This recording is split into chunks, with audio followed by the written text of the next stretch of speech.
په دې ویډیو کې په متحده اماراتو کې میشتو افغان مسافرو ته غټه خوشخبري لرو. راځئ پوه شئ چې د افغانستان اسلامي امارت افغان مسافرو ته کوم سهولت رامنځته کړ. په متحده اماراتو کې د طالبانو تر کنټرول لاندې د افغانستان سفارت افغان مسافرو ته د پاسپورت د ورکړې خبر ورکړی دی.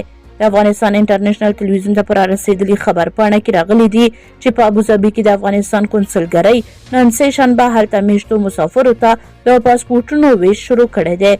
افغان مسافر په دې اړه خوښي څرګندوي او دا یو غوره ګام ګڼي، خو بلخوا دا شکایت هم لري چې د تیارو ټیکټونه ګران دي او اسلامي امارت باید په دې اړه له ترانسپورتي شرکتونو سره جدي چلند وکړي.